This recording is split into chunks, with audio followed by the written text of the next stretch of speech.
we aren't the original members of the band, but if John and John, the original guys, have some stories to tell.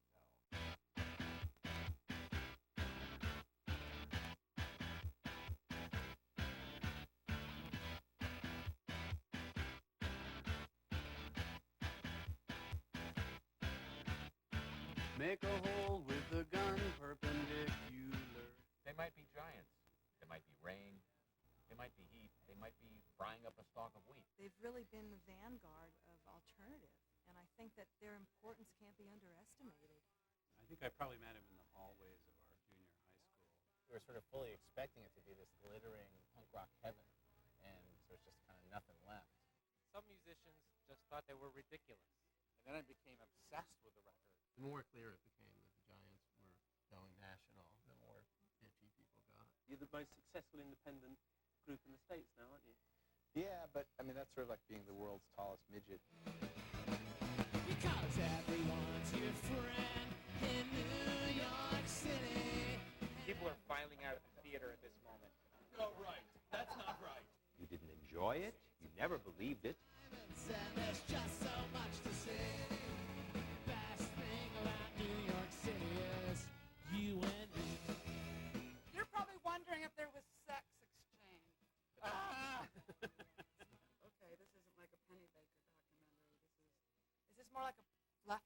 It's beautiful when you're young and pretty. Everybody dies frustrated and sad, and that is beautiful. You know, kind of a downer idea. That was the thing that came to somebody's mind. Well,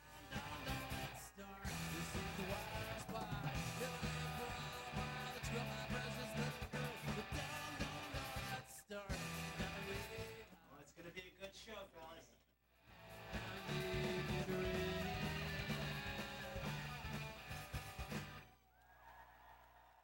I love them so much. No idea.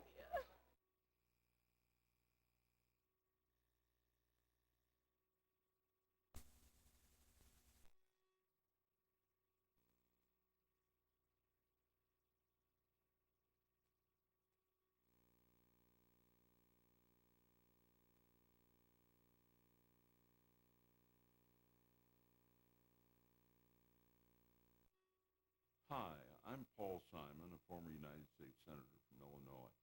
Not far from where I am right now, on September 15th, 1858, a lawyer and former member of the Illinois legislature named Abraham Lincoln challenged Stephen A. Douglas in the fourth of their famous debates. Judge Douglas hoped to use the Jonesboro debate to convince the citizenry that Mr. Lincoln was a fervent abolitionist. Mr. Lincoln would lose the Senate race, but just 2 years later, he became the nation's 16th president, emancipator of the slaves and defender of the Union. His name brings up powerful emotions around the world more than any American hero. He evokes intense feelings of freedom and patriotism.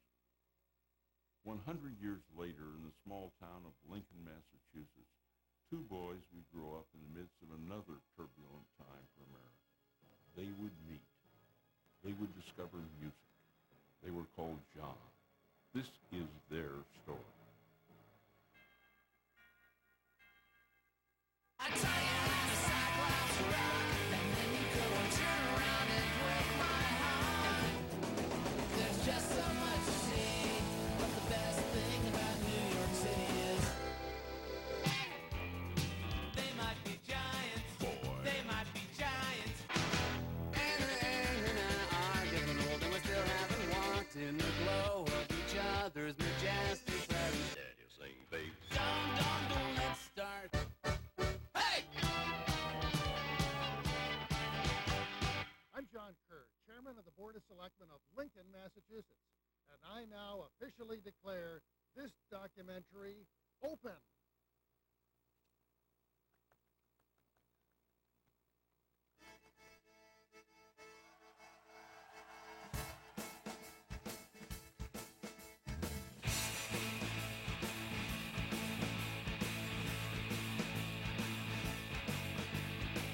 As I got hit by a car, there was a message for me. As I went through the windshield, I noticed some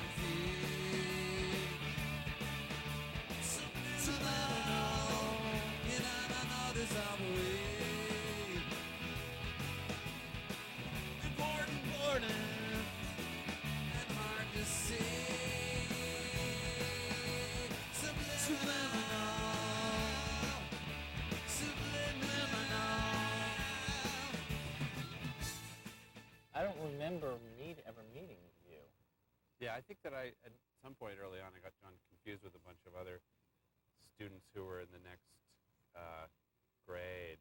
You had an accident, had to go to the hospital in like 6th grade or 7th grade. And they made everybody write cards. It was this like singularly bogus thing, but because our schoolmate John had to go to the hospital, we all had to write him letters saying like, "Get well soon." Right. 90% of these kids had never heard of me or met me. Yeah.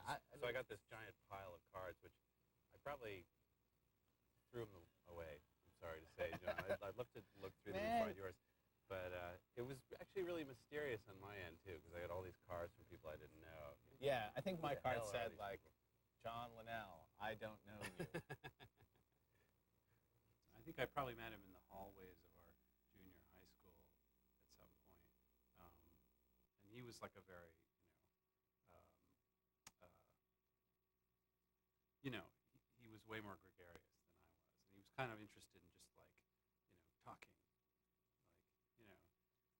I think I was a much more shy kid. Well, John is a year older than me, so it doesn't seem like that, big a deal when you're, 41 and 42 to be a year different. But in a lot of ways, our relationship is, still kind of frozen in that way that he's always a year older than me. We had a really good friend, this guy, Jimmy Mack, who turned us on to a lot of what essentially was kind of like proto-punk music. He played us the Ramones, and he played us Iggy and the Stooges, and all this stuff that in 1976, 77 was really, pretty much a local New York experience.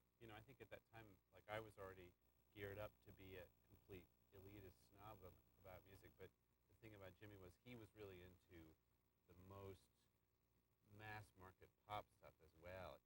When punk rock came along and new wave came along, it had the kind of the perfect balance of like song to attitude. Like there was lots of top quality songs. Like it was really concise, and everything really reflected people's personalities. And it was not about being slick. I mean, up until that point, I think saying that you thought you should be in a rock band was sort of like saying, I think I should be the Incredible Hulk. Tell you how to Cyclops rock, then you go and turn around and break my heart. Waste my Cyclops time. I got a Cyclops mind. There's some type of cranky New England Yankees, I would say if you're trying to like put the sort of subspecies of people that they're in, they're they have they're Puritan elements to their components. They have like old-fashioned New England liberal elements, and also sort of these really boho Williamsburg art, Williamsburg art fuck type of tendencies, and I say that in a caring way. They've never really relied on being signed per se. They record what they want to record. They play the songs they want to play. They tour when they want to tour. They've made unique videos that were accepted early on. They've opened the doors for other alternative artists. They've really been the vanguard of alternative. And I think that their importance can't be underestimated. It was sweet, like lead paint is sweet, but the after effect left me paralyzed. I just stare with my one glass eye, hoping you won't be back again. There's a whole... How serious a documentary is this, actually? I mean, have people been truthful, or... Yeah, people have been mostly truthful. Have people pretty much said that they're nice guys, or what's the... Most people say that they're nice guys. Have you talked to anybody that really knows them? Then you go turn around and break my heart and waste my Cyclops time. I got a Cyclops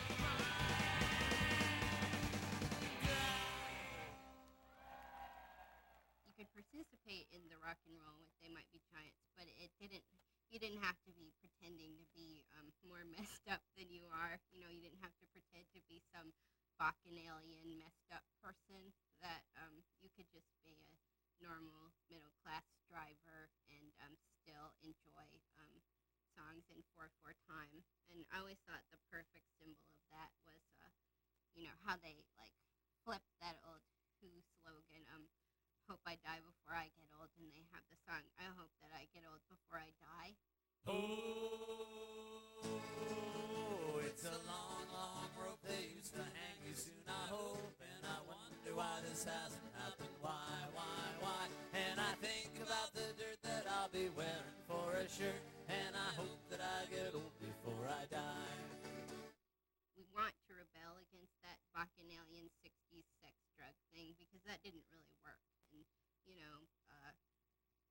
alcoholics sleeping with people they don't know that isn't a really attractive movement to me.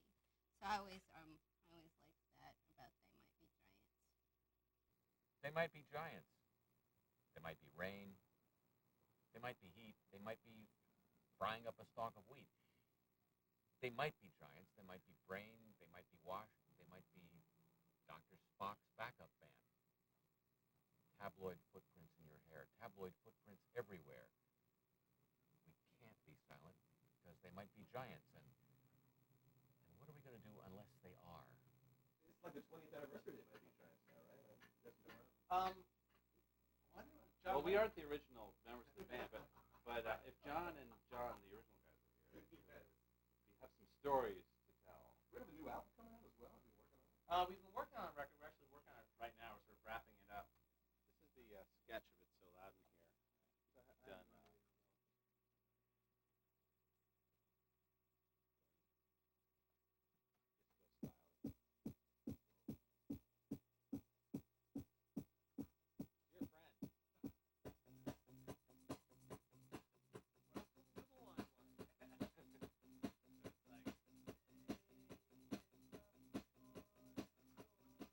It's always a little bit tense when we're playing each other's stuff because you don't want to have your ego shattered. But I think we're both tough now.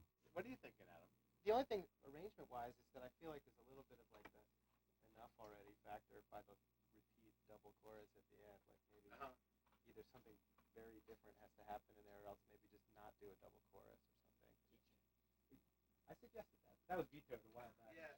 I'm not into. I mean, because of the bridge already having this kind of built-in modulation between. Yeah, I mean, right? Like, look, is this interesting? Yeah, What right. about this? Right. I'm still here playing a song, man. Right. I think both of us, run the risk of being really precious about what we do, coming up with strategies that sort of try to get, make us work more spontaneously or, do stuff relatively quickly have always kind of worked well for us. The third phrase a little bit more different. It'll give it that extra bit. What, the 6 minor? Yeah. What? If you just land on a different place, this isn't really for now, but like when you track the vocal. You mean the fourth time, the fourth repeat?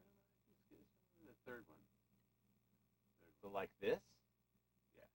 Oh, I mean that to me is like seems like sort of the hook of it. Yeah, no, it's great. But you want to change it. I'm just suggesting it. Right, it's fantastic. Right. It's just too good. Yeah. The cringe problem, we're both super tuned into that, and we usually do some kind of an end run, some kind of a disclaimer beforehand, like, I know, but just get over that, imagine it better, we know each other pretty well at this point, so I don't think there's any secret cringing going on.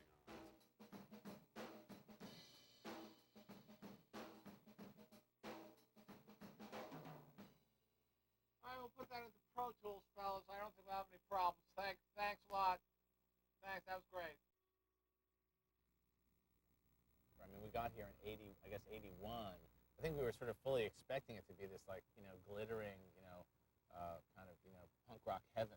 And, there was just kind of nothing left. We had a whole lot of conversations about how we were going to do this. And I think it started with one of us wanting to get a band and the other one wanting to do some more high-tech duo thing. And then we figured out a way to do something that we both liked. using just a reel-to-reel tape recorder, playing straight through, just pressing play and going.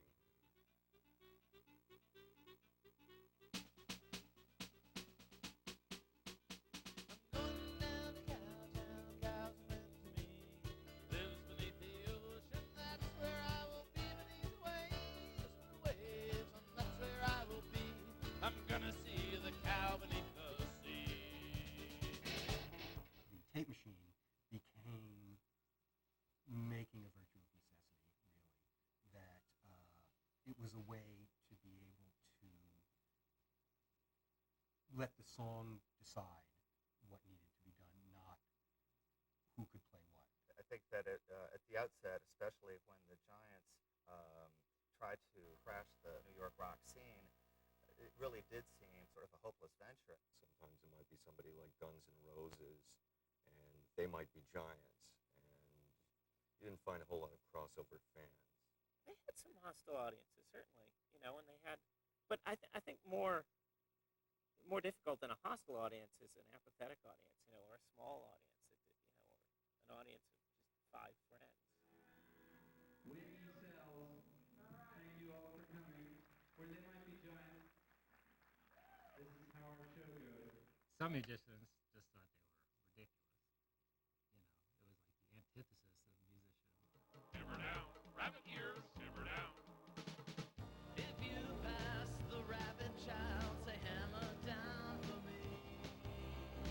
The music was important, but it was a show, and it was not something that you'd leave and go, how about that song? It was something you'd leave and go, what was the deal with the fence? But luckily for us, within another couple of years, we kind of managed to make this lateral move into the real East Village performance world. Certain venues were making a real conscious effort to mingle theater and performance art and rock bands and drag queens and nudity and drunkenness and substance abuse as a general thing, and They Might Be Giants fit perfectly in that. I mean, especially their early shows where they were using a lot of props. They had this big stick that had a microphone attached to the bottom that they bang on the stage and would reverb for the song "Lie Still, Little Bottle," and that would be, I think, the only accompaniment maybe to the song. Was this? People would be like, "The stick, the stick."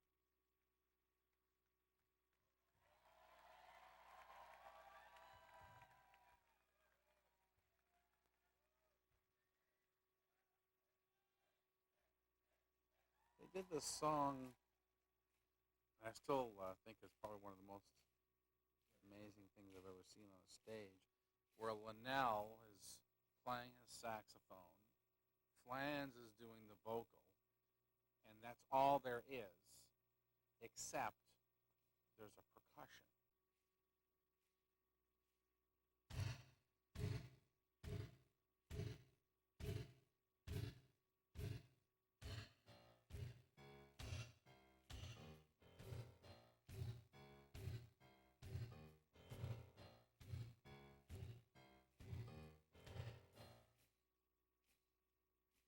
Lie still, little bottle, shake my shaky hand.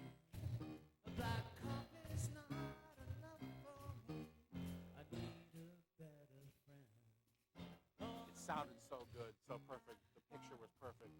You wouldn't want to add anything else to it. It was very impressive. Playing at APC and Dorinka and the Pyramid Club, which were all these East Village kind of trendy clubs, very much in the sort of mid-'80s moment, was, as a performer, I have to say, there was really some of the happiest times of my life. 8BC, for example, was sort of set up like the theater in the Little Rascals, where there's a big handmade curtain. It was such a positive vibe, for the audience too. I think everybody was really happy to go out and see a real show. There were a lot of places like that in the East Village.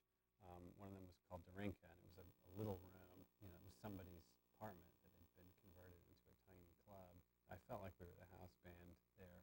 This guy named Gary Ray was the guy who booked it, and he was just doing the stuff that he liked, but it actually had a scene, and there were people showing up. They'd come to see Karen Finley or Steve Buscemi, just people who were doing some oddball kind of performance. they had a monthly show. And like I say in the beginning, there were 10, 15 people, and they built it up. Now, our place could, now we weren't legal, but if we were legal, they'd probably say, okay, you have a capacity of 90 people or 100. Well, eventually we got probably about 350 people into that place. And whenever they kicked into that song, don't let it start, I've got a weak heart, whatever the hell that song is. Whenever they kicked into that, I just, this warm wave would come across my entire body and say, you're home.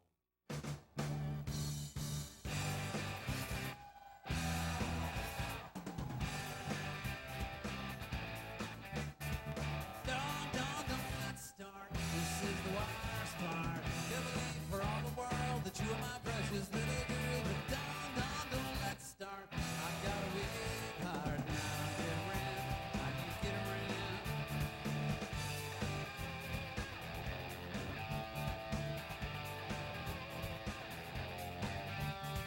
When you are alone, you are the cat, you are the phone, you are an animal. Words I'm singing now mean nothing more than me out to a animal. Wake up, smell the cat food in your bank account. But don't try to stop the deal that wags the lamp. Well, destruction over and over to.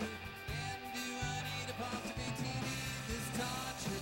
Don't let's start. This is the wire spot. Delay for all the world that you are my precious little girl. But don't let's start. I've got a weak heart now. Get around. Now you get around.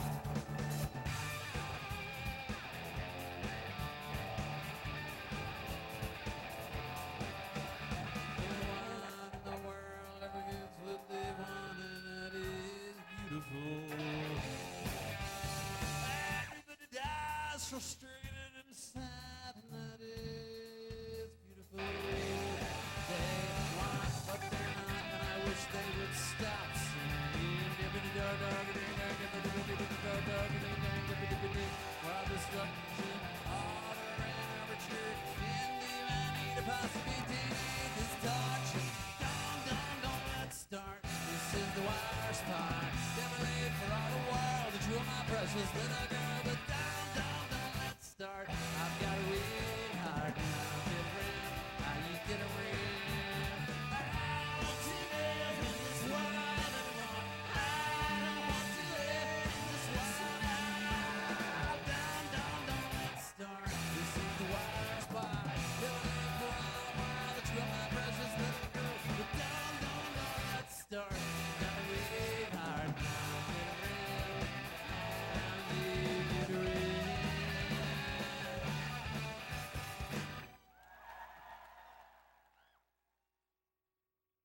No one in the world ever gets what they want, and that is beautiful. Everybody dies frustrated and sad, and that is beautiful. One of the really curious things about They Might Be Giant songs is if you just looked at a lyric sheet, you would probably think this would be like song after song would just be some dirge, because some of the lyrics are really depressing. The lyric, everybody dies frustrated and sad, and that is beautiful. Kind of a downer idea, but it's in this, it's beat. Everybody dies frustrated and sad, and so many of their songs are like that, like the one, you're older than you've ever been, and now you're even older, and now you're older still, and it's just like, you're gonna die, but it's done, the music, the sound just comes in and cheers you up. You're older than you've ever been, and now you're even older, and now you're even older, and now you're even older. You're older than you've ever been, and now you're even older, and now you're older still. Time is marching on, and time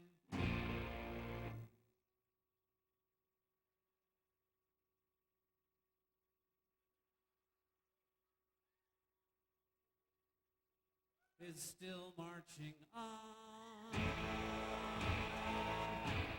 This day will soon be at an end, and now it's even sooner, and now it's even sooner, and now it's even sooner. This day will soon be at an end, and now it's even sooner, and now it's sooner still.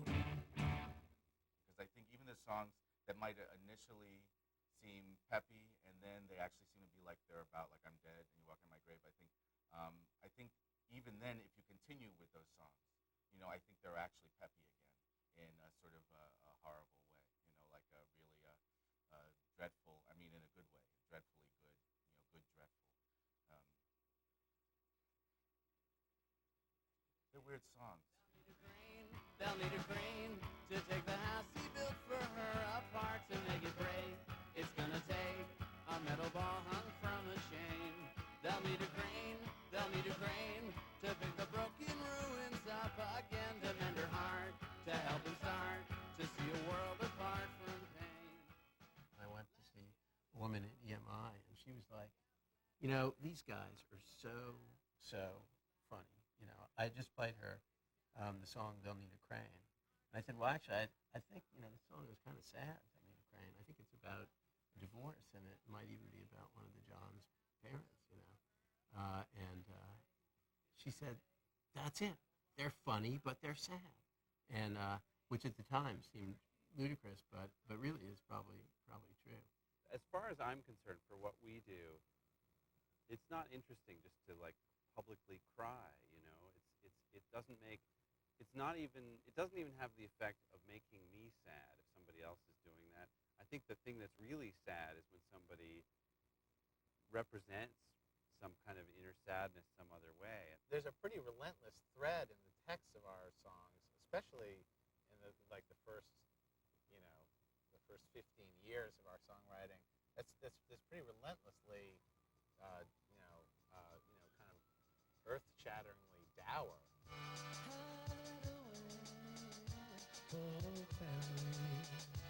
Or else someone's gonna get you. Someone's gonna get you. Someone's gonna get you. Hide away. Folk family, better hide away. Better hide away.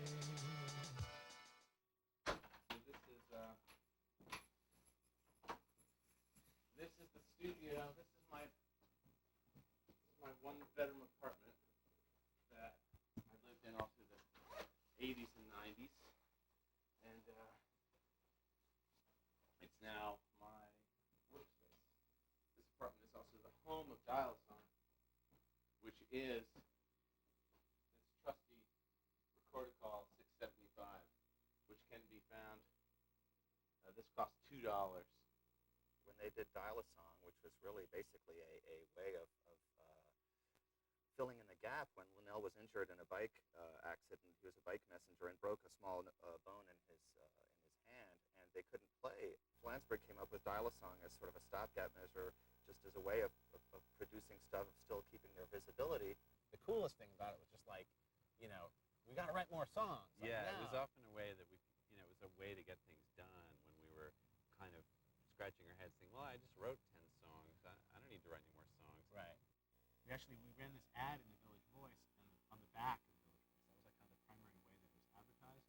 Everybody checked the bulletin board, whether it was for finding a lover or something else going on, tickets for something, who knows. The massage parlor ads cost $50, and the personal ads cost $10.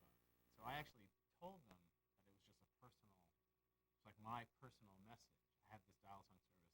And they're like, is this a business? No. Is this like promoting something? I was like, no, just my thing. Like it's my little trip. Leave me alone. And I would pay my $10 every week.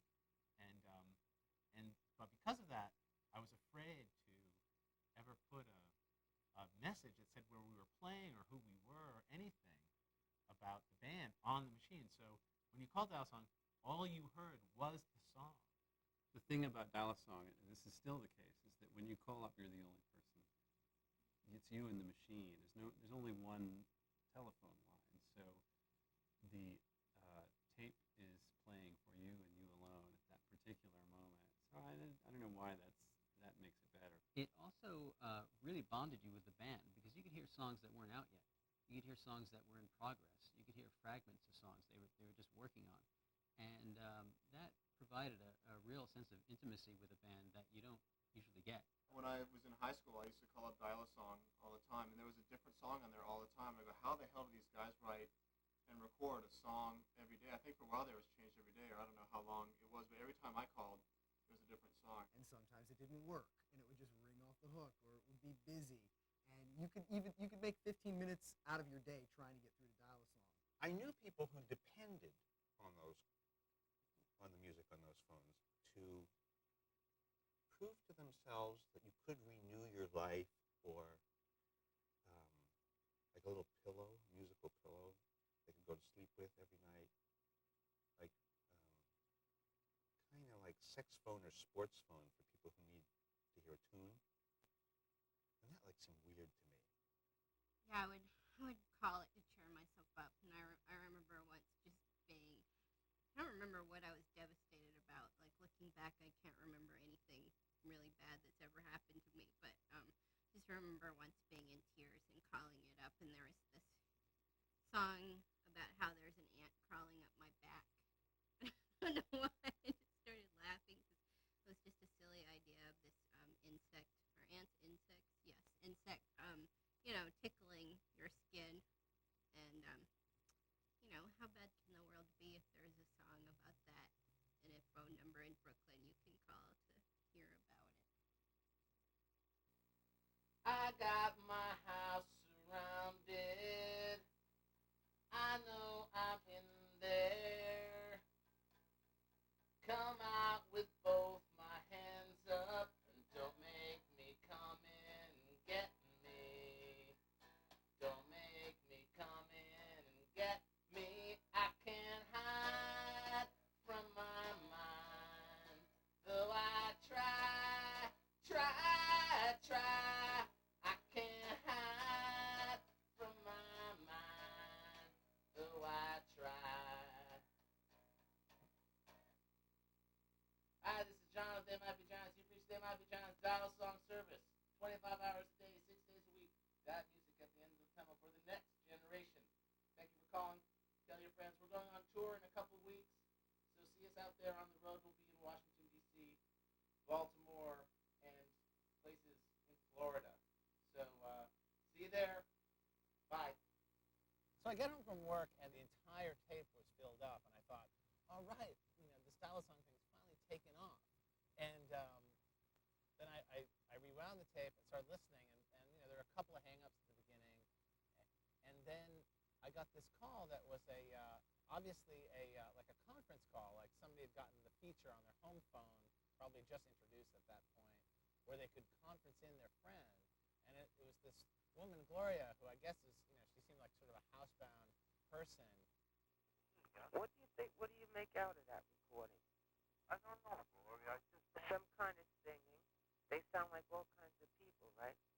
Yeah. And then it says another child is born in India every time you call this number, right? Yeah, right. Does that make any sense to you? No, it doesn't. But this one here, there must be giants, it's called. And it says call machine. And they get the phone number. Yeah. But what kind of money does he make? It don't make no sense.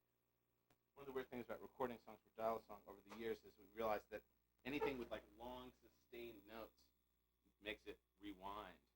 So we I think like on our first album that you can actually like tell that we were doing like short staccato songs simply so they could work on Dial-A-Song. I'm not allowed to ever come up with a single original thought. I'm not allowed to meet the criminal government agent who oppresses me. I was the best hope of my generation, destroyed by madness, starving, hysterical. I should be allowed to share my feelings. I should be allowed to feel. I should be allowed to think. And I should be allowed to blurt the merest idea if by random whim one occurs to me. But sadly, this can never be. I'm not allowed to think. Well, I was invited to a Greenwich Village nightclub many, many years ago to see a friend of mine on the bill named Stan Edwards, a man who sang a tribute to Bobby Darin. and said on the program preceding Stan Edwards was a group called They Might Be Giants.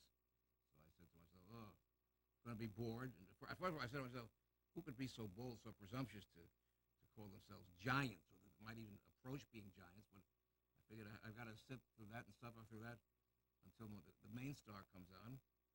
And when they came on, it was electric. In my 43 years on TV, about 28,000 episodes of Joe Franklin TV show, it's one of the few times that I actually physically and most enthusiastically went after a guest. I can remember seeing them on TV for the first time when they start to do, appear on Letterman or whatever venue it was, and it's a very strange feeling. And I don't know if it's just because I know them, or if it's because it was really the way it was, which is the way it felt like. They seemed really out of place and uncomfortable. And now I think I've seen them, a few times more recently, getting on TV for appearances, and they look a little bit more comfortable in that kind of a role. We got a freaking camera phone. Whatever. All right. Here we go. So this is an album cover right here. So what is it? So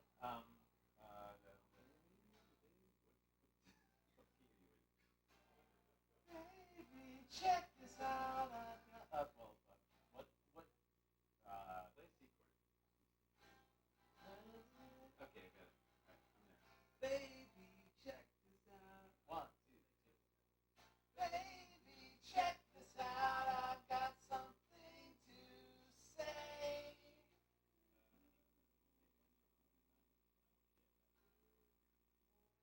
You guys doing okay on food and drinks here? We're really good. Although I missed the huge bowl of goldfish. I think it was like a huge bowl that you was either pretzels or I think like did you eat two times goldfish ago once? or something. It was like, that was a crazy amount of goldfish. Remember the goldfish? Normally this is something I do by myself, but it's nice to have company. You guys ready? Integrity, right? That went terribly. What the hell was that? How'd you guys enjoy it? How many times have you been on the show? We were on the Letterman show here a lot before. Right. And then, I feel like we were just sort of like, the thing you inherit. With You the have to house, go like, back a and house. visit. It's like, How many appearances here have happened because you mistakenly thought you were going on Letterman? You were like, we're here for oh, that guy. No. I see. How many times have They Might Be Giants been on like Conan or Letterman or The Tonight Show now? But in 1989, a band that I liked being on The Tonight Show, this was just, civil defense air sirens had to go off in my town, and I remember my friends and I gathering together on the couch like, oh, a band we like is going to be on The Tonight Show. And Jay Leno was hosting, and that was when Jay Leno was still really good. And it was just this special occasion, and, I think 12 people were, like, hovered around the couch watching They Might Be Giants on The Tonight Show play a song with The Tonight Show band, with Doc and Tommy and those guys. And it was just, like, the weirdest, most pleasurable thing that we had ever seen on network television.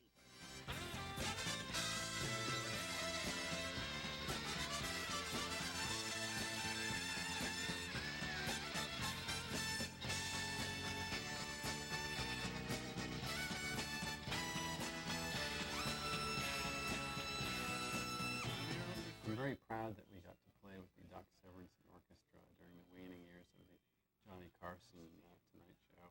That was, I'm glad we've been around long enough for that to have been true.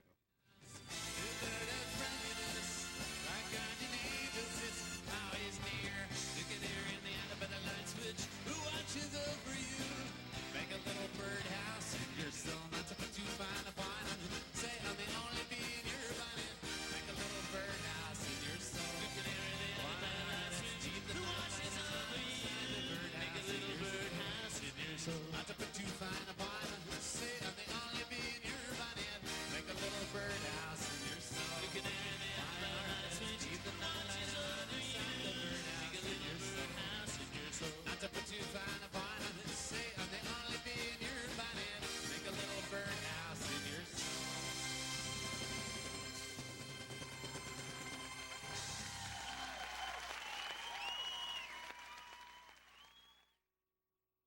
Birdhouse is, just a towering achievement. That's just a great, great song. Hearing Birdhouse on the radio, even without knowing what any of the lyrics were, Right, it's a great it song. just moved me. Right. It was just, it's such a well-written song, the groove of it and the chord structure, everything. That's a beautiful song, though. Still, how can you combine something about a nightlight that, to me, sounds like something? A birdhouse in your soul is like an image that you can't shake after that, and it's a beautiful, beautifully written line. And the whole song is beautifully written by any standard, and a gorgeous melody. And but then it's actually about a nightlight. That's too much for a lot of people to process, I think. And so they're like, well. And then it's called Wacky, which cracks me up.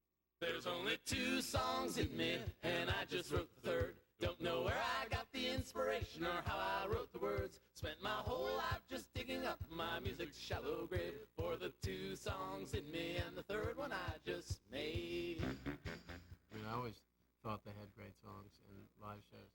The defining moment for me was in terms of their demos. The original tape that we put out in '85 was kind of like, I think at one point we were thinking it's like a history of the band. We sold it ourselves at shows and stuff like that. And then finally this guy named Michael Small got a hold of a copy and reviewed it in People magazine. People magazine was a really incredible place to work at the time. It was like the golden years. And if I was excited about something, I could come in and we could write about it. So I came in and told Ralph Novak, who was the music reviews editor, that I was really excited about this. He said I could write the review even though there was no record out. And I wrote the review and just put the address where you could order the cassette. It seemed insane to me that a demo tape, what ostensibly was a demo tape, we didn't call it a demo tape, and we were selling it, so it was something real. But it was only real because we said it was real. There was nothing, there was nobody behind it. There was no, it was a cassette. It was just the cheapest thing possible. And it was around that time also that people from MTV, which was then, in its earliest days, became familiar with that.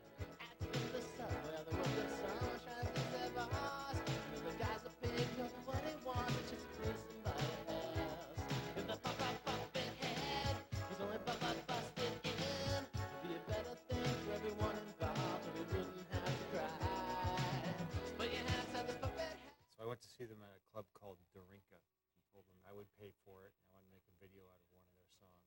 And I remember Flansburgh calling up John Linnell going like, I got a guy here named Adam Bernstein and he really needs to get famous. So it was, it was sort of funny. I also remember he's wearing purple nail polish at the time. Not that that's concerns anything. Need some loving arms as you fall from grace, knowing what to say. This was like probably a month or so before that first album came out that we were getting played on MTV alongside Whitesnake and Whitney Houston and stuff like that. It stuck out like a sore thumb. It was so clearly not part of this other set of things. There are a number of people in our career that I feel like when I just when I think of them, I feel like we never would have gotten anywhere if we hadn't met those people. And Adam is definitely like, at the very top of that list.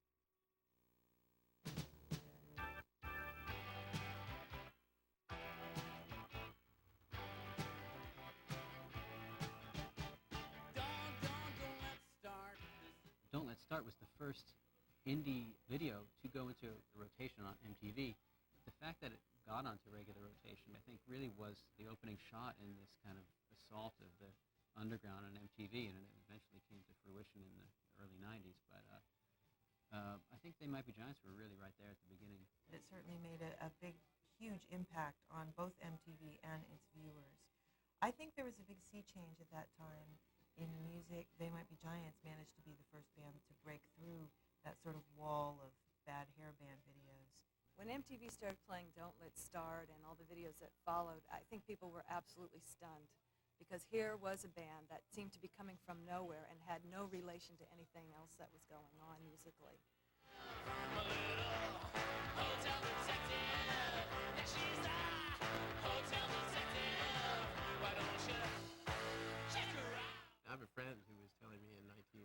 '87 after Don't Let Start. He's like, wow, you guys did great. Guess you have to find some real jobs now.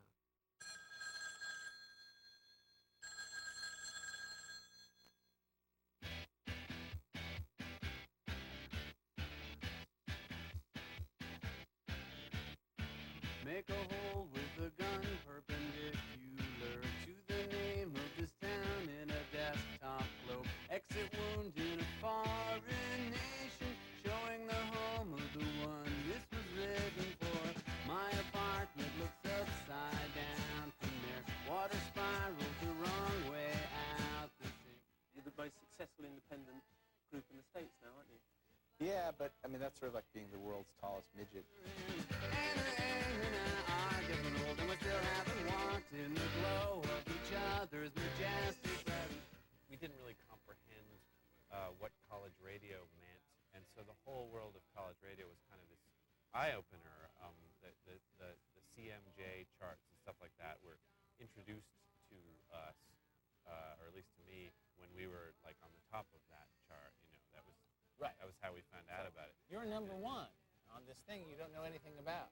For those who are ready to declare them sellouts in East Village, this was the occasion that would warrant it. Oh yeah, people were. Yeah, I mean, the more clear it became that the Giants were going national, and the more bitchy people got. Hi, it's us. They Might Be Giants, your hosts here on Postmodern MTV. Tonight, The Replacements Public Image Limited, Agent Blue, and songs by us. They Might Be Giants. In some ways, like, our success was very abstract to us. I mean, we were noticing that we were playing in bigger places, but when the major labels finally came courting, and we had really not pursued them very actively, it was a little bit. It was a little bit strange. I mean, I think we just didn't know. We didn't want to be messed with. We had another meeting that was in New York right around that same time with the guy at EMI. And he invites us in, and for some reason, Flansburgh couldn't make it that day, and I went with John Linnell. And we were ushered into this guy's office, and he goes, your band is great. I've seen your videos. They're the most witty and inventive stuff I've seen in a long time. I've seen your live show. You are the shit. I mean, and he turns to me and he goes, and you are a motherfucker guitarist. And I go, well, actually, I'm the manager of the band. And he's like, doesn't surprise me. Motherfucker guitarist, manager of the band. I mean, you guys can do it all. And I was like, well, actually, John Flansburgh couldn't be here today. It's like, I knew that.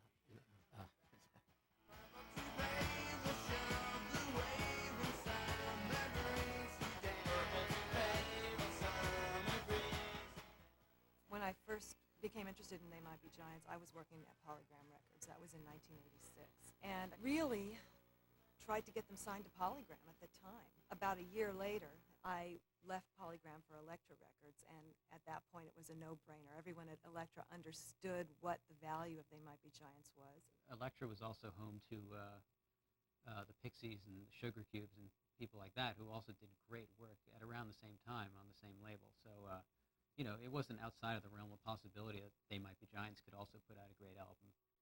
Why is the world in love again? Why are we marching hand in hand? Why are the ocean levels rising up? It's a brand new record for 1990. There might be giants, brand new album.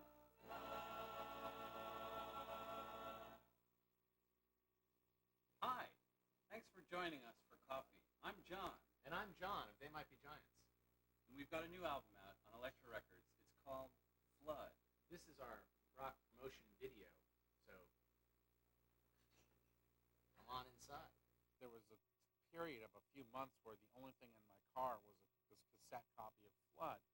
And to be honest, like many of my favorite records, I listened to it and I did not like it. I didn't care for it.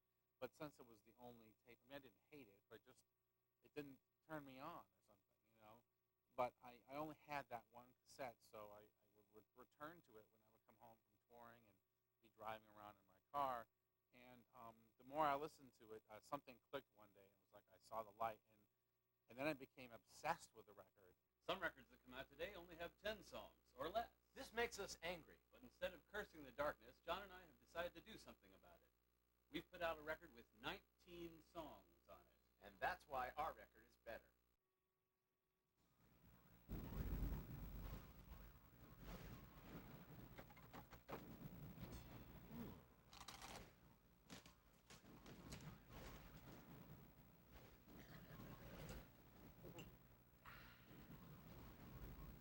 The next part of the documentary is all about coffee.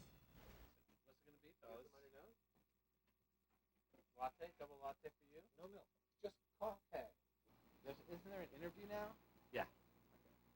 Okay. You want to do it? Sure. Good. I just need some coffee. I've seen them abuse it. I've seen them use it recreationally and socially and professionally. I mean, it's a problem. I'm the one who loves you so. So there are no filters, apparently, in studios.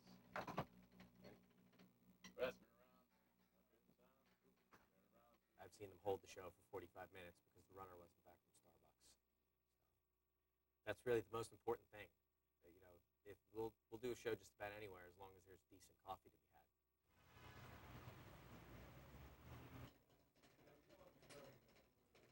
John did this right. There's something wrong with John. What's wrong with Coffee Maker? What is the problem here? Is it coming in? Oh, it's going to be a good show, fellas. Even if we didn't drink a lot of coffee, I think we could pretend that we drank coffee and still feel like that was, you know, it was the right style choice. Is it not true? This is pitiful, man. I think I know. You know what This guy knows for sure. Stand back. We got a concept here. Well, the thing is, this thing hasn't lit. Ow! That's it.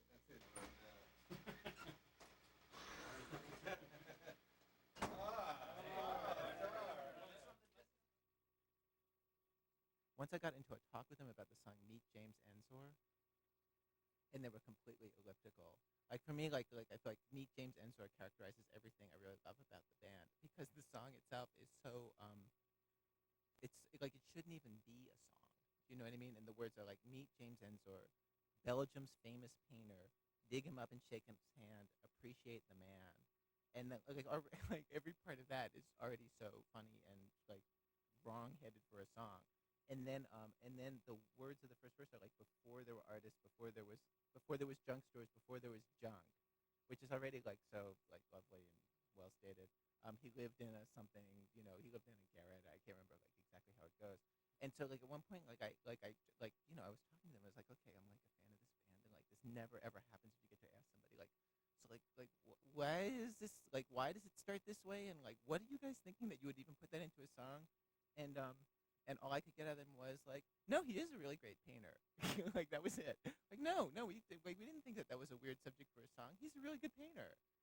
When we try and interpret them ourselves, sometimes we have to do an interview where they say, well, what's the song all about? I never thought about what the song's about, you know, and then we try and come up with some explanation for it, and you know, I think it makes the song seem really foreign. Well, like what I wanted to know is, okay, all right, you get up in the morning, you have your coffee, and all right, we've got to write some songs for the record today. What do we write about? Like that was the thing that came to somebody's mind? Like that was the decision? That's completely contrary to all good sense. Triangle man, triangle man, triangle man hates particle man. They have a fight, triangle wins, triangle man. I really feel like a lot of the times people get everything about it, and the things that they think that they don't get don't exist. You know what I mean? That there's nothing missing in their understanding of Particle Man. It's clearly about physics. Particle Man might think no one cares about him. Triangle Man might think, you know, feel tough, you know, sharp edges. I believe that this song is about like all the different perspectives that people have. It could be talking about the universe, you know? Ever consider that? I don't believe it really has a lot to do with physics. Is the glass half empty or is the glass half full? Does water get him or does he get water? I think that's less physical than you make it out to be. Universe man, size of the entire universe man. smaller man, universe man. We felt very strongly that they needed to get a band right after Flood. And I think our natural response was, just leave us alone, because like, what do you know? What do you know about how to be a success in rock? Here we are, barely successful at all. I encouraged them to do it because I thought that they had really come as far as they were going to come in their stage show using the tape. Who came up with Person Man, degraded man, Person Man? Some of the hardcores actually established a boycott. I mean, for the first year of the band, we go to gigs and there would be people outside with leaflets saying, "Don't go to the show." They have a band. I think that there was something lost when they went from doing the tape show to the band. I think there was a feeling among us that were there in the early days that it was a bit of a betrayal of what we'd come to know and love. When the duo became a band, I loved it. The live shows are just, I find, 20 times better. And they were good before, but I like the full band sound. They have a fight, Triangle wins, Triangle Man.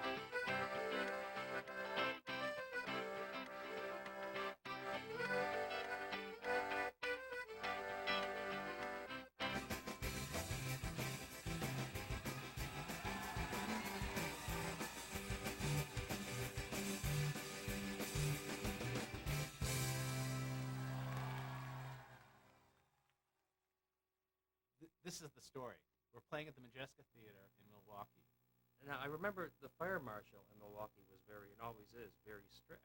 And they had people in the aisles, ushers, and they were doing their damnedest to keep people in their seats. They were not letting them stand up. They were not letting them in the aisle. And this was frustrating the hell out of the band. About three-quarters of the way through the show, I decide that that's the point where no matter what happens, it'll be fine if people keep on dancing. There's not enough of the show left that if people dance from this point on, if they shut us down, it'll be a big deal. And I don't think they're even going to shut us down. So I get on the mic, and I go, I don't think the fire marshal would mind if you people came down and danced, thinking, they'll dance in the aisles. And of course, people started flooding and dancing into the aisles. And then about 75 people or so, I think, actually danced down the aisles and moved right onto the stage. So they're all dancing on top of the thrust in the spotlight, and I'm just seeing these revelers in silhouette, just kind of doing this crazy polka. We're playing really loud, and there's this huge cracking, smashing, breaking noise, and there's dust and filth and just stuff everywhere, like the ultimate, David Copperfield reveal. And then, as the dust kind of goes away, I just see these huge planks of stuff with nails coming out of them, and all the people are gone. And then I look down, and all the people who are dancing in front of us are like a story below us in where the orchestra pit was, just kind of feet coming out, the whole thing. And I'm just thinking, this is where my career ends. Landsberg grabbed these T-shirts. I think he jumped in a cab. I don't even remember how he got there. Found out what hospital. We knew that there weren't any real major injuries. When I told one of the guys that we had actually gone back on stage, he was like, "No, dude, you can't tell me you played more." And he was completely angry that he hadn't seen the rest of the show.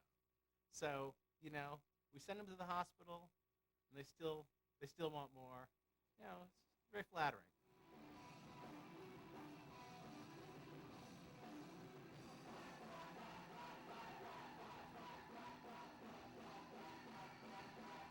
It seems that the fans are always the same age. 5 years later, we show up at a venue and they're young rather than being my age. The people that heard them when they were in high school. Yeah, people that heard them when they were in high school. Some of those people are still fans, but their whole fan base didn't grow older with them. I mean, I think the reason why they get an audience whose age seems to start at 12 to 14 is that there's a cleverness to the songs that just kills you when you're that age. You just can't believe like that it could be so clever. They have a very strong following, a very rabid following that enjoys the quirkiness, the intellectual side of their music. I've seen them probably over 20 times, and I was actually going to see them in their London show, but I couldn't get my passport in time. My first They Might Be Giants show was 9 years ago, and since then I've been to 77 more shows. I met my fiance at They Might Be Giants show in Rhode Island, actually, and we got engaged at the They Might Be Giants show last summer in Brooklyn. So the band has a really special meaning for both of us.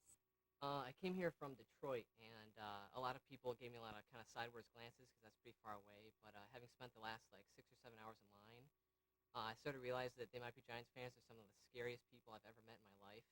And there's a guy out there who shaved his ankle. Okay, so he wants John Flansburgh to sign his ankle, and then he's going to go the next day to get it tattooed. I just think that's kind of weird. Did you take pictures of the cupcakes that spelled out They Might Be Giants? And do you know who made them for you? Some fans. It was Amy, Bethany, the Tamara or Samara, Claire.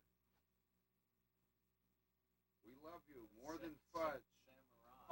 That's why you. We love you more than fudge. Yeah, that's what it says. We love you more than fudge. That's why you get fudge.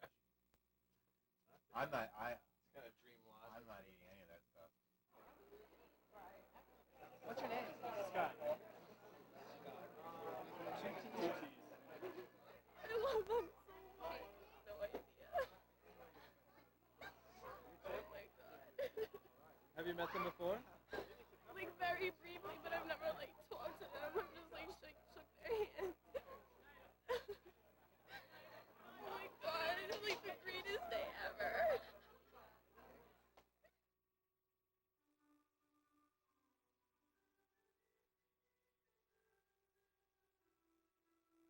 James loved politics, and so did Sarah.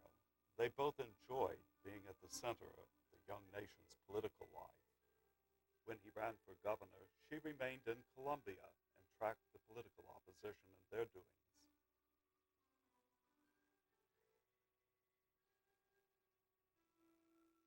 Columbia, April 11, 1843. Dear husband, all my fears are you cannot stand the hard labor of the canvas. I am not patriotic enough to make sacrifices for my country. I love myself, I mean my husband, better or more than my country. You have rather tantalized me in making appointments so near to home and yet giving me no opportunity of seeing you. Sarah Polk. When he ran for president, he did so from their front porch, and she loved having him at home and enjoying with him the excitement of the contest. It was a closely run thing in 1844. In 1844, the Democrats were split. 3 nominees for the presidential candidate were Martin Van Buren, former president and an abolitionist, James Buchanan, a moderate, Lewis Cass, a general and expansionist. From Nashville came a dark horse riding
One of the most difficult things that can happen to an A&R person is to be offered another opportunity at another label.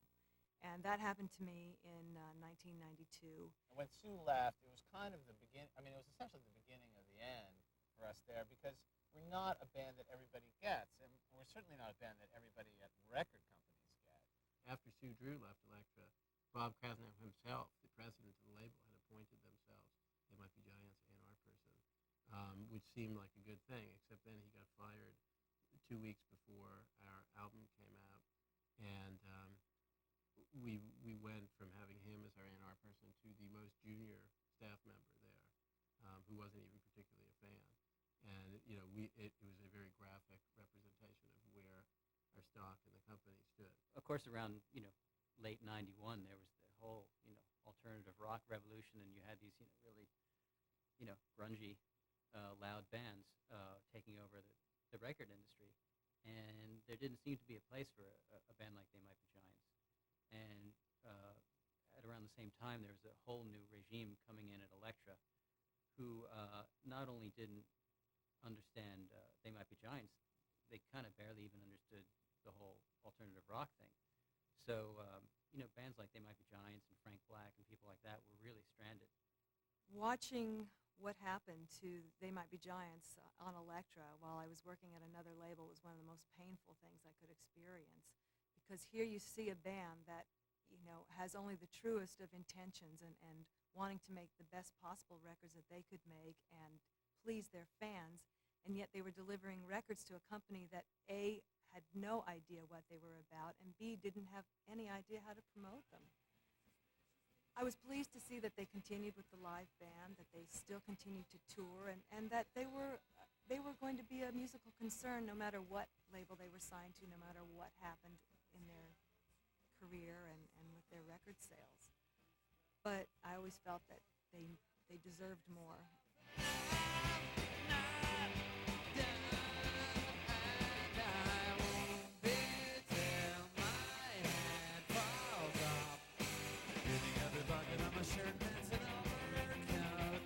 We went to Japan, I'm thinking in '96. We had like one day in Tokyo. We had a travel day to Tokyo with that night off, and then we had a show in Tokyo, and we were out of there the next day.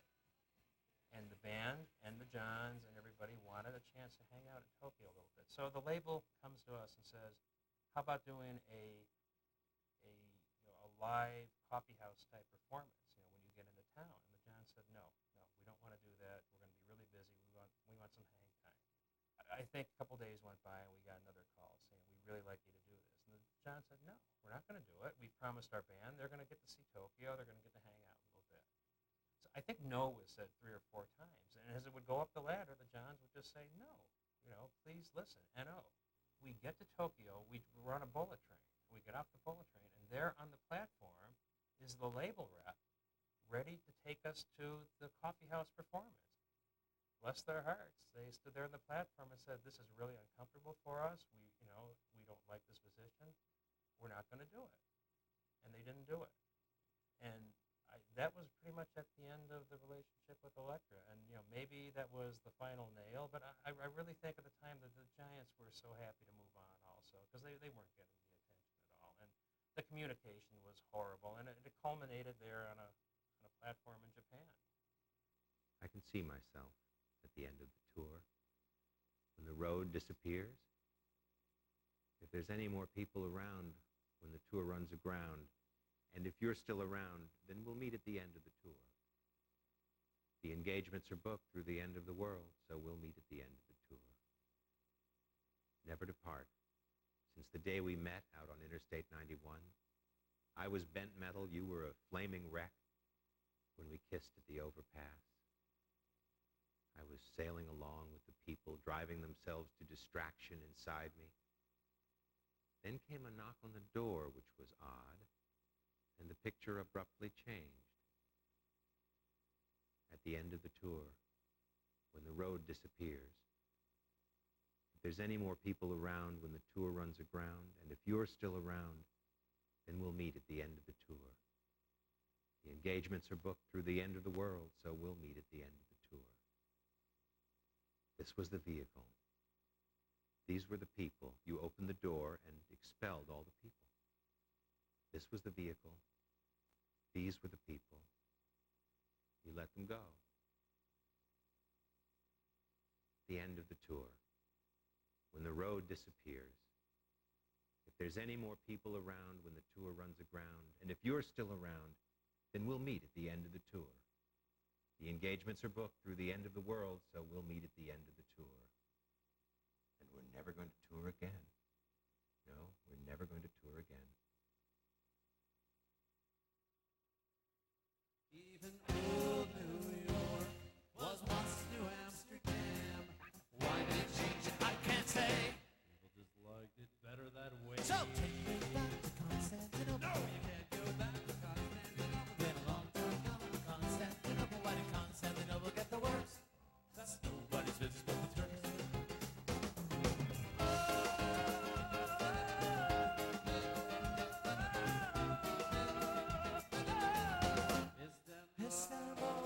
John Flansburgh is like the showbiz guy. He's got a bit of vaudevillian in him. That's what I always thought. He is very kind of vaudeville / burlesque. And he really is Mr. Showbiz, you know. Whereas Linnell kind of more, he reminds me of Emily Dickinson in a lot of ways. And I always thought, you know, that was almost cheating that they're both named John and that there are these two different personalities. Because from a metaphorical standpoint, it's very appealing to me that there's the extrovert John and the introvert John, and John Flansburgh is the extrovert. You know, he's the real showman, the rocker, the guitar player, the impresario. Flansburgh is both half of the band and he's Colonel Parker. Like, he's the one calling the factory at midnight to be sure that things will be shipped to Newark at, 7 in the morning so the trucks can get them out to stores. And, also, like, negotiating the contract with the TV network. Like, you get the feeling that, like, that's what Flansburgh's doing. Flansburgh, he has a 31-hour day, so he's just doing more stuff, than anybody on the planet. I think he could be the president of the United States. He could be the president of a record company. The problem would be, like, I think President of the United States would, he'd have enough things to keep him busy. But if he was the president of a record company, he'd probably have something going on the side. John Flansburgh is sort of like the mouthpiece for the band. He does the set lists. He's more involved with the artistic element of the show. This is Don't into Spy into Cyclops into Minimum. So it's like a total sled ride. We're on the bus and there's not enough Mountain Dews, and one of the guys doesn't drink any other soft drink. Flans will stop the bus in the middle of the night, jump off the bus, go to the Quickie Mart, and buy a six-pack of Mountain Dew to make sure that person's happy.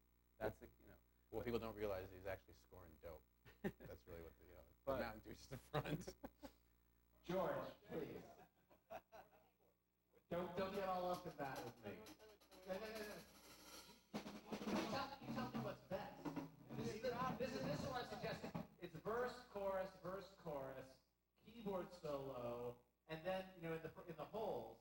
And then what do we do after that? Flansburgh is a very outgoing and strong personality, and Linnell would much, I think, rather be writing songs. I think it suits him to defer to Flansburgh in terms of being the sort of the public voice. If Linnell weren't in a band, he would still be writing as many songs, but like nobody would ever hear them. He would just be in his basement, just like making songs. Like he's just driven to make songs. There's like a whole category of people who have an extroverted side where they want to perform but are actually deeply shy. It's a very special kind of performer. I think that gives like his presence on stage a special quality because you can tell that maybe he'd really just as soon be home. Those are eyeballs, yeah. We did? You have them in your head? On your eye? It's going to be more difficult in a few days when we go out on the road. And I'm seeing Henry only once every 3 weeks, up until about Christmas time. He took up every bit of our time.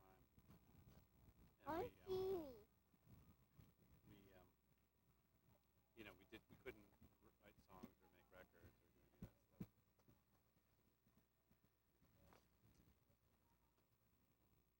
know Linnell and you hear him sing a song on one of his records, you laugh even harder or that much more like fascinated by it because you know him and you go like, because like it, it isn't just like, oh, he's just doing his little thing that he does, you know what I mean? And oh, isn't that nice? It's really like, oh my gosh, it's like that guy that I met, that guy that I know in this weird song I'm listening to. They are one. I think Linnell, it almost seems like he genetically has this melody gene or something that allows him to write these incredible cascading melodies that just stick in your cranium. And he's got like this gorgeous, perfect lyric. It's like one, an afternoon. The one that really got to me was I asked him to write a song about a sneeze. Someone who was cleaning a vehicle that was going to go to the moon sneezed. And a little germ, we quickly washed it all off, but one germ stuck in the machine. That germ traveled to the moon, was bombarded by solar radiation, and somehow survived. I said to him, John, maybe a ballad of the lonely germ. This would have taken me 2 weeks to sort of. He did it, as best I can tell, between lunch and dinner. Now that's not right. Every night they throw aside their blankets, swing their feet down, stand up and move out to the street, like they're under a spell, and they're wandering all around the country, and they're walking in their sleep. I think John is a musical genius. John is like the biggest, musical influence I've ever had. He's introduced me to a whole lot of really interesting ideas, and I don't think I'd be the kind of songwriter that I am if I hadn't worked with him. It's like we work together on some songs, and then we write songs separately. I think it's a healthy competition. Speaking as somebody who's just, I'm not a virtuoso performer, and I'm not I don't have a lot of music theory background. So working with John, just kicks my ass so hard all the time to try to sort of write to his level. I always thought of him as being the guy in the back room, with the tools, putting this stuff together. And Flansburgh was the salesman who was out there, selling it. I'm very flattered by that idea, but I think that the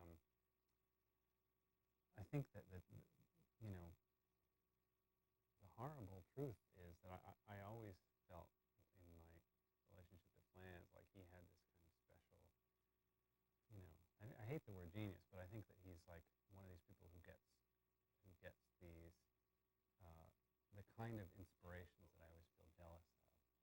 John really is an original thinker, and I'm not trying to, and this is not false modesty. I really think that John is kind of a more rare commodity in a way, which is to say he's disinterested in tradition if it runs up against something that's more attractive to him. I'm not just respectful of it. I'm really kind of envious of it. I think that's a great gift, So in some ways, I think that I hope John never finds out. Really, I guess he'll see this film eventually, and then he'll know. But I sort of feel like he could do it all by himself, and he'd have a very, very good franchise on his own.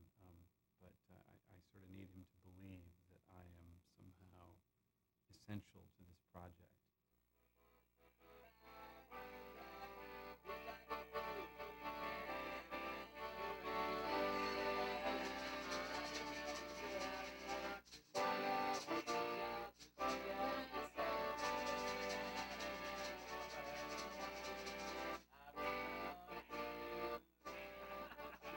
Sorry, I was thinking about Gary's part. I was actually thinking, if I were playing that, what would I do? You're probably wondering if there was sex exchange. Were you leading up to that? Oh, this isn't like a Pennybaker documentary. Is this more like a fluff piece? Well, I want to make sure that I come across as the Mike Love of They Must Have in this documentary. I want to make it clear bad vibes start here. I think that they had tons of sex, but I can't really confirm or deny that, and it wasn't with me. I'll tell you what's feeling weird right now. We're being videoed, and I'm talking about the thing Madonna talks about in that stupid... My monitors are just going in and out. I can't hear myself at all. You know that. Because their parents are alive, right? And they're going to see this, right? Okay. Did you shoot me asleep? Yes, it is. You did not. I didn't realize this was the disco now. Cocksucker blues. Well, the band sound checked one day in Florida. I went to a little thrift store next door, and I bought a $3 platinum blonde wig. Really cheap-ass wig. I found it interesting that all of a sudden they were kind of lining up going, hey, coming to the show tonight? Would you like to be on the list? Hey, wow. I was like, yeah, I'd love to come to the show. You have to imagine, wait, don't imagine, wait.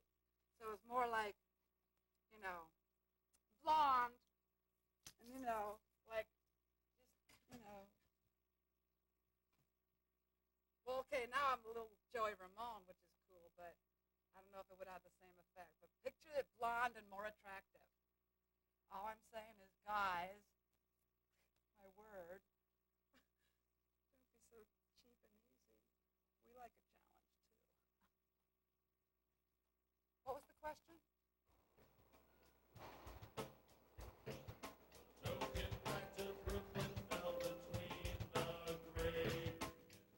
A lot of things became possible for us after we weren't constrained by our strict major label record deal. I guess there was also the further realization that we, the Giants had to get to work if they were going to, keep the project alive. There's a ton of press about what digital music was going to do and what the numbers were going to be like and how it was cannibalizing record sales and retail was going to freak out and record companies were clinging to secure formats and all of that sort of stuff. And e-music was sort of in the back seat going, we have something here. It's just a question of, will it resonate with the people? And the Giants came to e-music, basically said, we have a piece of work that's pretty much finished. We're going to call it Long Tall Weekend. And we'd like to distribute exclusively through e-music, online. No one's ever really done that before. And as a result, we are the highest selling band on the internet. They worked on our radio show with us, and they just did that collaboration with McSweeney's, the journal, I guess we're supposed to call it. Please recognize our notable namesake, Timothy McSweeney's The Journal of Prose and Music. It's bizarre to be in a position where you could email them and hope to work with them or something, and it works out. I just feel it doesn't make any sense, but it's, I'll take it. Why is it taking so long for you to come out with a new album? We've been doing all this soundtrack work and incidental music work, so we've been pretty busy. Evil is his one and only name. They hadn't been around for so long and successful for so long. Their fans wouldn't have come into positions of power. There are a lot of people in the creative community who've really come forward and made their interest in what we do known and incorporated our music into their projects, and we feel old. Yeah, I mean, we're reaching the Mark Twain's late period when he was the plaything of the rich. Yes, no, maybe. I don't know. Can you repeat the question? You go to these guys' concerts and you buy their records, and then all of a sudden you're on the phone with them and they're going like, well, do you have any notes on this song? Any adjustments you would like to make? Both going like, I can't believe that. Roaches survived 5 extinctions before. I guess they are good, but I don't know what for. Dandelions can adapt and renew. Seems like they grow best right under my shoe. We've got some terrific questions. Plenty of questions. On the road to a brave new world.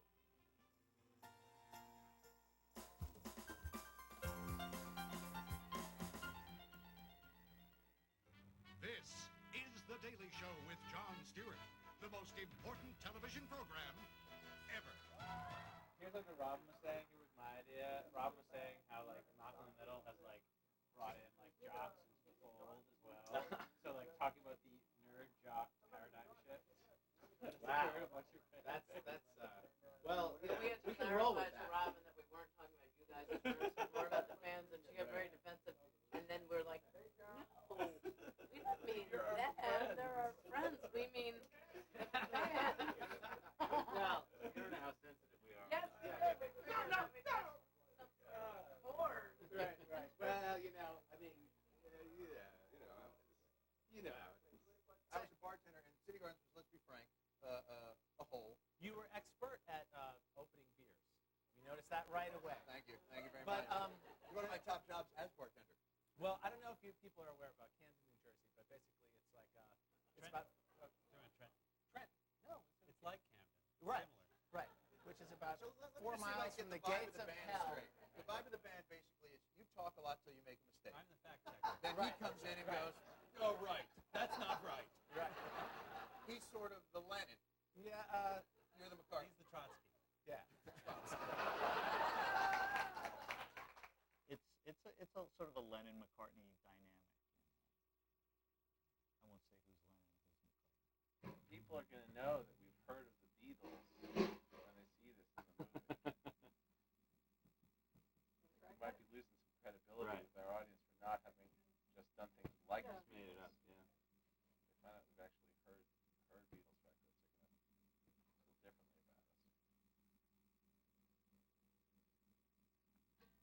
We are the shitty Beatles. They'll tell that they love each other, they look at each other as friends. They're not going to break up the way most teams do break up at the peak of their fame. They want to go their separate ways.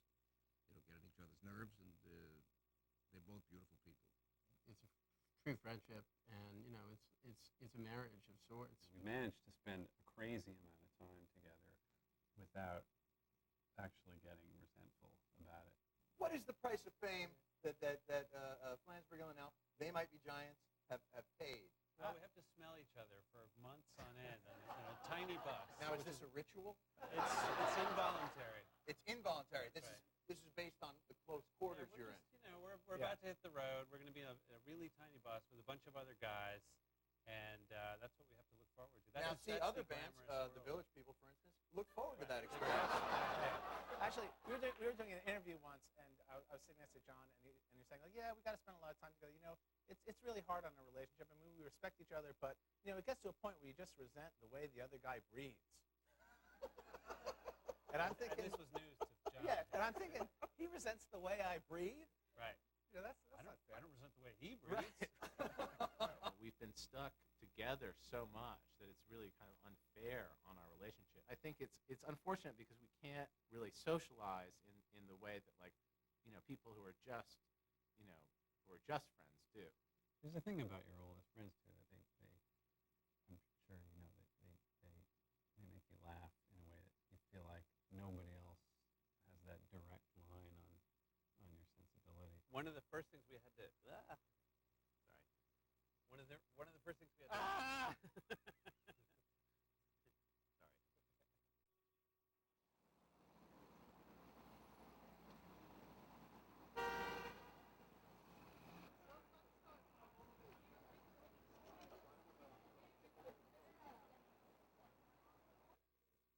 Bring them in.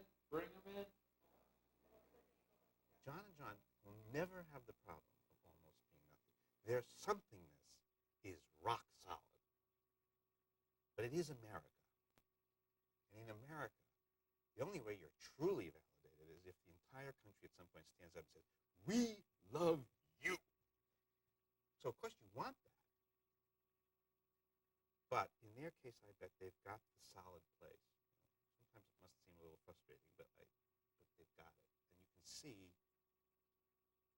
in their eyes that they know they've got it. Not in their fans' eyes, in their eyes. I think it all comes back down to the Cold War, as like so many things, I mean, I think if you're a sensitive and smart person growing up, say, in the 70s and 80s in this country, then there's a certain kind of humor that appeals to you that has a sort of absurdist slant, where there are these smart people who have curious takes on a curious America, and who are funny but not not, but in a new way. Kind of like how Letterman wasn't comedy, capital C. You know, it wasn't jokes about airplanes or something. It was about not taking the world for granted. The thing I love about They Might Be Giants is that they don't take the world for granted. You called me last night on the telephone, and I was sad to hear from you 'cause I was all alone. You said it's snowing, God I hate this weather. Now I walk through blizzards just to get us back together. We met in the springtime at a rock and roll show. It was on the Bowery when it was time to go. We kissed on the subway in the middle of the night. You held my hand, I held yours. It was the best night of my life.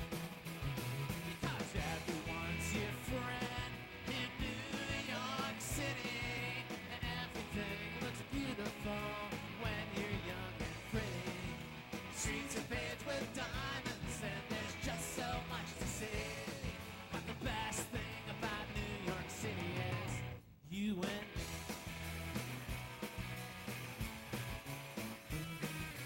Statue of Liberty, Staten Island Ferry, Co-op City, Katz's and Tiffany's, Central Park, Brooklyn Bridge, the Empire State where King Kong lived, Coney Island and Times Square, Rockefeller Center, wish I was there. We do a lot of shows with a lot of other bands, and so I kind of feel like we have an inside view to some extent of what it's like in the rock world, and I think what in a lot of ways separates the Giants from my experience with a lot of other people is that everybody involved in it is kind of as you see them. They've always been very original. They've always kind of done their own thing, and I think that sets them apart from a lot of other bands, a lot of other trends, and has given them longevity. And I think that shows people that you can be yourself and be in a band, and your band can do well. So it's just a nice lesson about, because there's an awful lot of people with talent. There really are, but most people just give up because of the disappointments that hit everybody, and they had that persistence. I always wondered, where does the name They Might Be Giants come from? Why not? We are giants, damn it. We're huge. I think that the sort of the sphere that we inhabit is visible to everyone except for us. I think that that's a thing about also a thing about the way we view it. That we prefer not to like objectify They Might Be Giants. It's totally it's got to be a world of unlimited potential for us. It can't have a style or an idea preset to Well, it. it's interesting. Well, because it's like the idea of it being a musical universe, you would think like it's a musical universe starring us, but for us, it's like a musical universe starring otherness. It's the musical universe. Yeah, and it's kind of, in a way, even the way we thought the name was kind of interesting is so different than the popular interpretation of what makes the name interesting, because for us, They Might Be Giants was obviously, just as a set of words, was this outward-looking thing, that it was like, some guy sitting looking out the window, looking out at the world, and it was like about that stuff going on out there that you might not be able to understand. Like what they do in their band is so particular. It's such a particular aesthetic. Like the thought has occurred to me a lot. Like what a shame that those two guys are in They Might Be Giants, because if they weren't in They Might Be Giants and they would stumble on the record, they'd just love it. like it's such a particular aesthetic that if they happen to stumble on it, like somebody else doing it, they would just think like, oh my goodness, and how sad for them that they're actually in the band, and so for them to hear that sound, they actually have to make it themselves. That they can't have the pleasure of it that the rest of us get, of thinking like, oh wow, they're shooting for that, like that's what they're doing. Like it's sort of like, if you think about it, kind of sad for the two of them. I met someone at the dog show. She was holding my left arm, but everyone was acting normal, so I tried to look nonchalant. Both said, I really love you. The Shriners loaned us cars. We raced up and down the sidewalk 20,000 million times. Why did they send her over anyone else? How should I react? These things happen to other people. They don't happen at all. In fact, when you're following an angel, doesn't mean you have to throw your body off a building. Somewhere they're beating on a pinhead, calling you an angel, calling you the nicest thing. I heard they had a space program. When they sing, you can't hear. There's no air. Sometimes I think I kind of like that, and other times I think I'm already there. Gonna ask for my admission. I'm gonna speak to the man in charge. The secretary says he's on another line. Can I hold for a long, long time? Found out she's an angel. I don't think she knows I know. I'm worried that something might happen to me if anyone ever finds out. Why did they send her over anyone else? How should I react? These things happen to other people. They don't happen at all. When you're following an angel, doesn't mean you have to throw your body off a building. Somewhere they're beating on a pinhead, calling you an angel, calling you the nicest thing. I heard they had a space program. When they sing, you can't hear. There's no air. Sometimes I think I kind of like that, and other times I think I'm already there. When you're following an angel, doesn't mean you have to throw your body off a building. Somewhere they're beating on a pinhead, calling you an angel, calling you the nicest thing.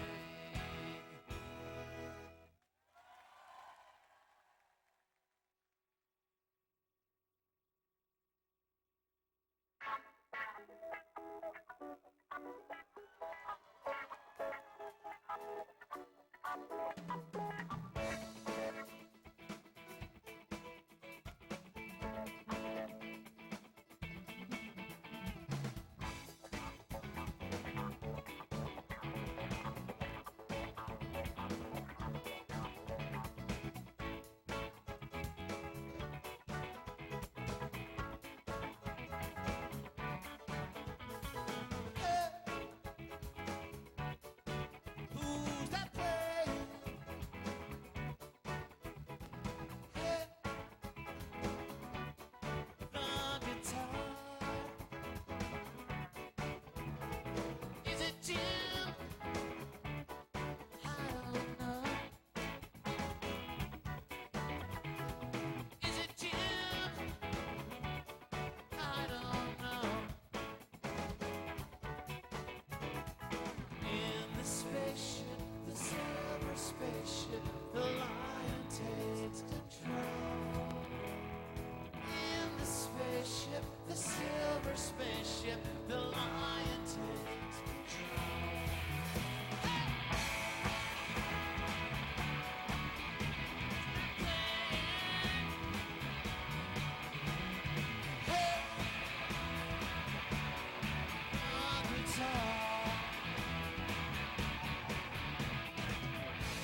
Keep your hands together in a demonstration of the art of negative space.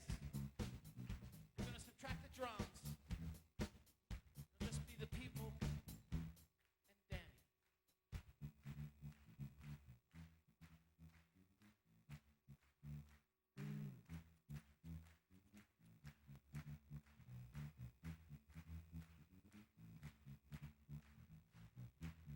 Slowly, Danny is removing notes.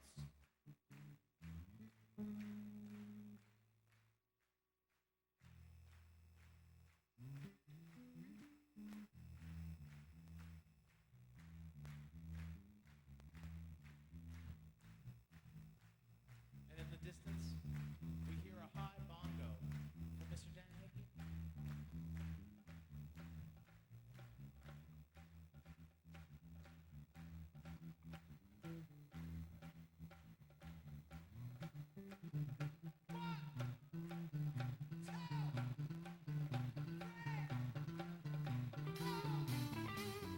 In the spaceship, the silver spaceship, the lion waves goodbye.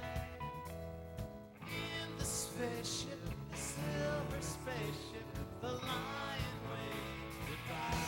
Hey, you don't stop. Stop playing. I can't help the silent chorus now.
Hi, thanks for joining us for coffee. I'm John. And I'm John of They Might Be Giants. And we've got a new album out on Elektra Records. It's called Flood. This is our rock promotion video, so come on inside. Some records that come out today only have 10 songs or less. This makes us angry. But instead of cursing the darkness, John and I have decided to do something about it. We've put out a record with 19 songs on it. And that's why our record is better. If you buy our new album Flood, you'll be getting songs like Theme from Flood. Birdhouse in Your Soul. Birdhouse in your soul. Lucky Ball and Chain. Lucky ball and chain. Istanbul, not Constantinople. Dead. Your racist friend. Your racist friend. Particle Man. Barnacle Man. Twisting. Twisting. We wanna rock. Wanna rock you. Someone keeps moving my chair. Someone keeps moving my chair. Hearing aid. Minimum Wage. Minimum wage. Yeah. Letterbox. Whistling in the Dark. Whistling in the dark. Hot Cha. Hot job. Women and men. Women and men. Sapphire bullets of pure love. Sapphire bullets. Bullets of pure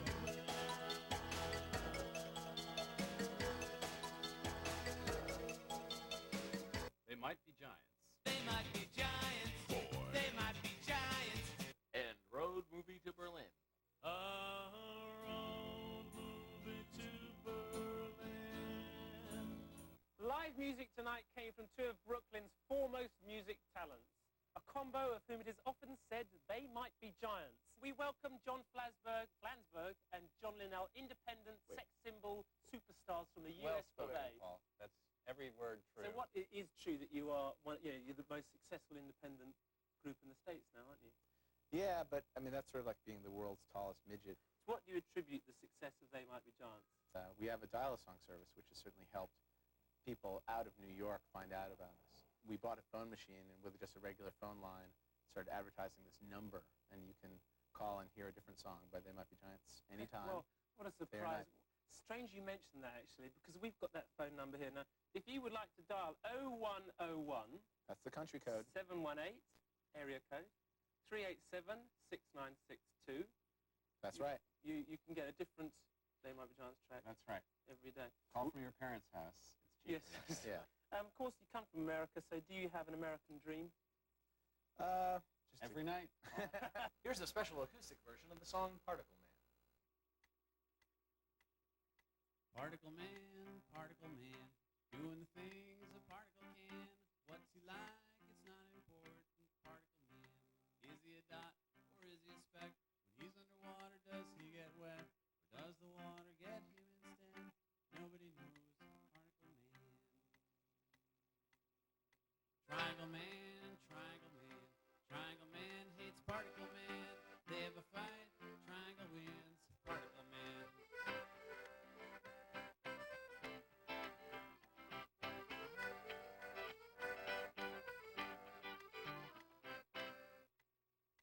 Universe Man, size of the entire universe man, usually kinda smaller man, universe man. He's got a watch with a minute hand, millennium hand, and an eon hand.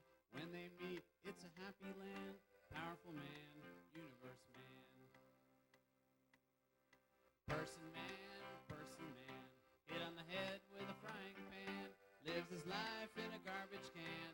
Person man, is he depressed or is he a mess? Does he feel totally worthless? Who came up with Person Man? Degraded man, Person Man. Triangle Man, Triangle Man, Triangle Man hates Person Man. They have a fight, Triangle wins, Triangle Man.